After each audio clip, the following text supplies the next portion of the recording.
So tell me then a little bit about your website.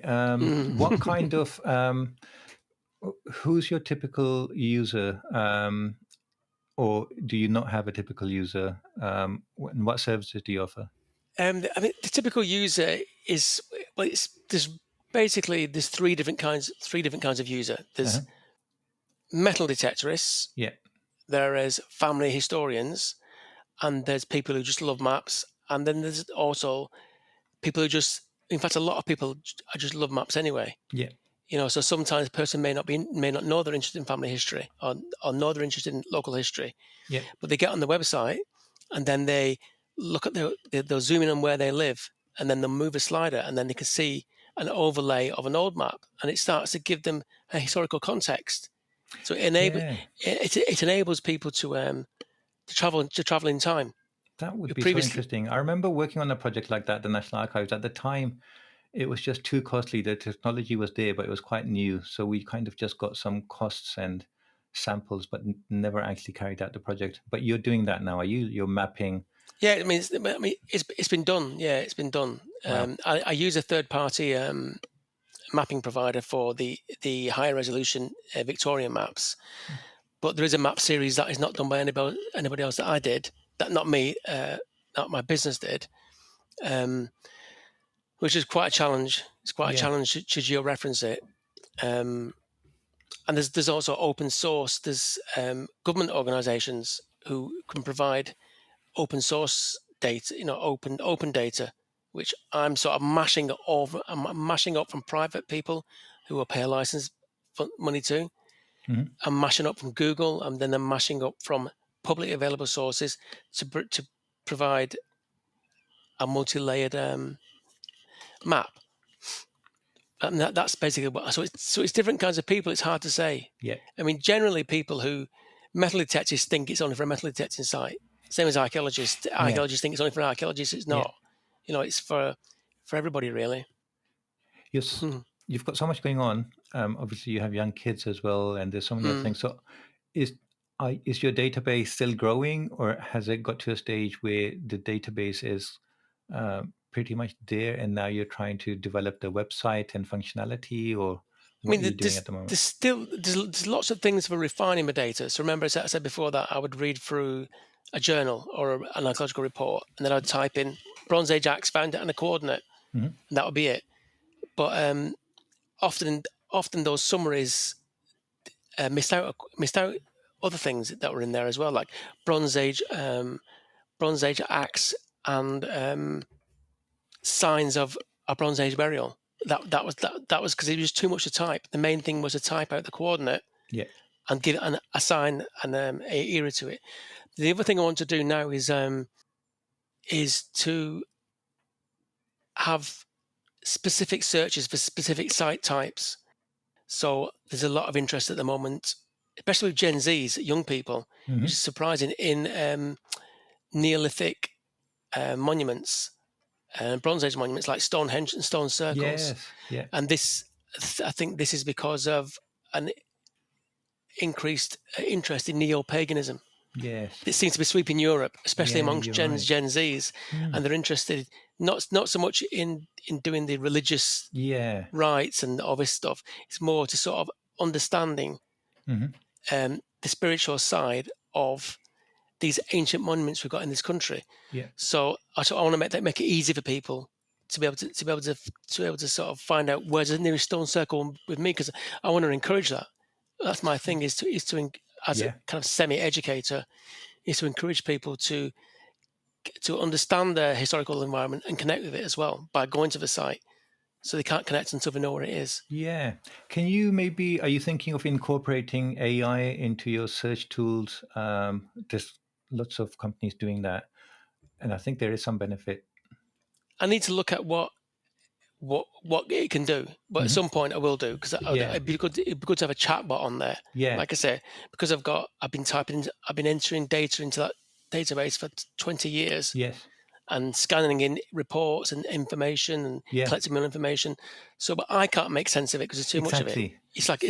It must be 500,000 words. Yeah. So, but I don't know how to do this yet. But I need to harness the power of AI Yeah. That's the to thing. read it and then make sense of it, Hmm.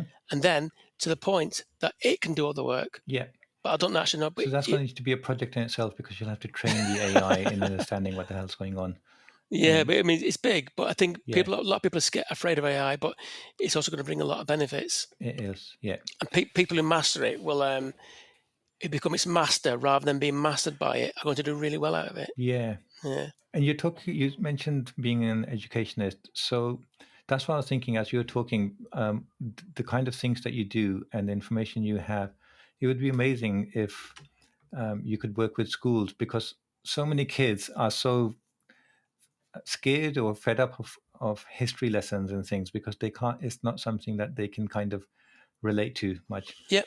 Um, Totally. but the kind of discussions that you're having, I can just imagine my daughter's year 8 and year 11 now. But if they had something like this where someone could come into their class and talk about these things, it would be amazing. It would get It them would be into, absolutely amazing yeah, because there's although treasure is sometimes a dirty word amongst historians and yeah, archaeologists, it's what engages yes, especially young people. hmm, So and if the worst you're doing is using the word treasure hmm, to engage somebody with learning about their own identity, yeah, personal identity, and historical identity, then it's not such a bad thing. So the idea you could go into a school with a map, a local map, and then sort of say, here's Romans, and then it become much more yeah, relevant to people. The local history hmm, with treasure finds. yeah, You know, most young people, especially, and I know from my own experience, you you're not interested in history, hmm, but people are always interested in treasure because yes, it's like a exactly, mystical thing. yeah, Nearly every like Indiana Jones, yeah, you know, exactly. treasure stories that it's it's almost like a part of the It's, collective psyche, isn't yeah, it? every culture and every period Every has had culture all those. over the Hmm. world. So it's a great way of engaging young people Yeah, in understanding history. The key is to get them interested first, yes. and then to do the education. Because this is Just the let. thing. So the Mm, treasure hunting is like a process, and the actual treasure comes at the end of that. But there's so many other things that you've mentioned, like landmarks, understanding the site, understanding the historic context of what kind of people lived here, and was it an army that went past here? Was it a market? All of those things are. mm. It would be amazing for kids to kind of just even get them to a point where they would be fascinated enough to go and research these things. I think it'd be pretty. I mean, in fact, there are a few schools who do subscribe to the website, Hmm. and that's exactly what they do. They They need to, use it because there is a crossover on the website between I think it's Key Stage 3 place names. okay, So there's a crossover. So I know there are some schools who are using it for that, and I did try and commission some lesson plans last year, yeah, but that didn't go through for various reasons. I didn't have the time at the yes, time. that's the But thing. it would be a matter of just getting the lesson plans Hmm. because it'd be difficult for a teacher to understand Yeah, how to adapt what I do. It would be a lot of work, whereas I yes, know what it does, and exactly. I know what the syllabus is, so I could do it. I could do it, but again, it's a matter of time. Hmm. That's Yeah, the and thing. it's also for older. I mean, a lot of people who didn't have a formal education or who weren't interested in school Yeah, discover history. As you know yourself, you see all these people at the National Archives hmm, in the library, yeah, discovering their own personal history. yeah. People were coming to the National Archives actually from all over the world because of the British Empire. There was people coming from India, people coming Mm, from Turkey, Australia, all over the place to access that information. mm, Um, so we like to on this podcast talk about business as well. So mm. with that in mind, do you enjoy the business aspect of running your website, or is that something that you wished you didn't have to deal with? And what Um, challenges have you faced? I mean, it's been a lot of challenges, Hmm. but the fact that it's income generating means that I can then be funded. I've got funding to work on it. Yeah. So there's been a lot of changes. There's been a lot of enhancements, technical enhancements since I started working on it full time. And there's a whole lot in the pipeline, and that's because it's a business. At Hmm. the end of the day, it's a business. But one of the problems I've got is that people think must be some big tech company, not just me. Yeah, So people have very high yeah, expectations, which can be quite frustrating when you can't meet them. Um, and to run a business, I mean, yeah, a lot. As you know, a business, you've got to keep it. You got to do invoicing. You got to pay your tax. You got to do hmm your VAT. So all that is it's a bit of not really something I enjoy doing.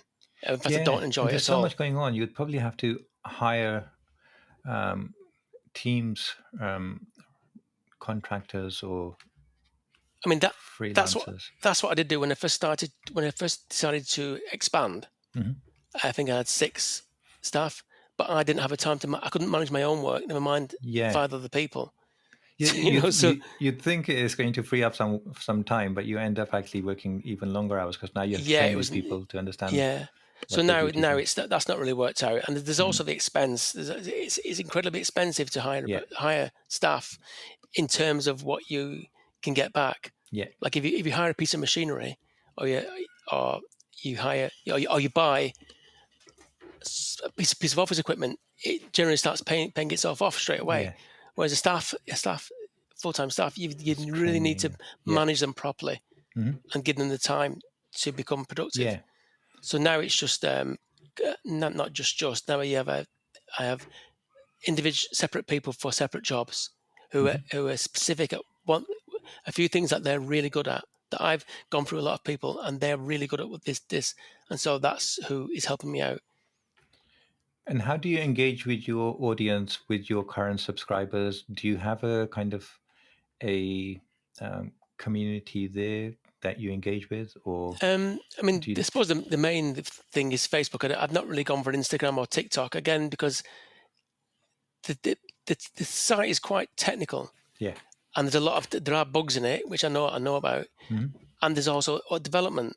So that's where that what I want to do is provide something that people think, wow, this is fantastic. This is just what I've been looking for. It's found me exactly what I want.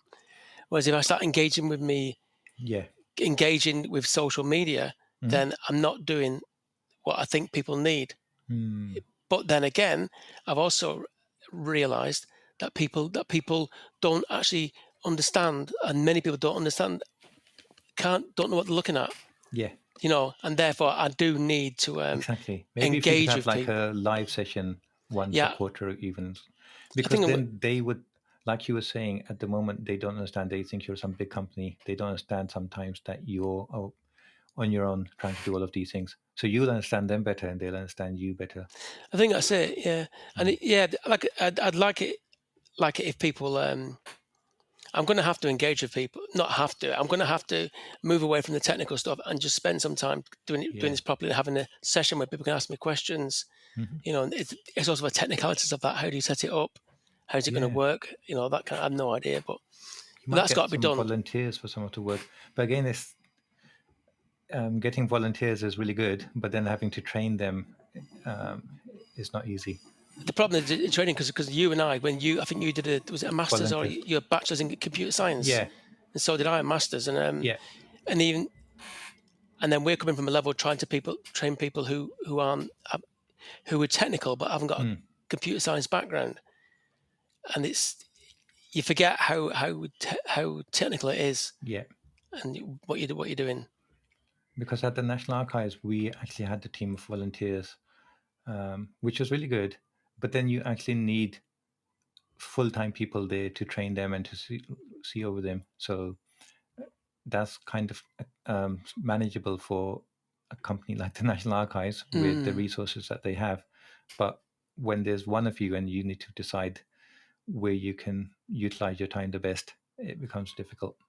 Yeah, it does, especially when the website might go down or Yeah. something like that.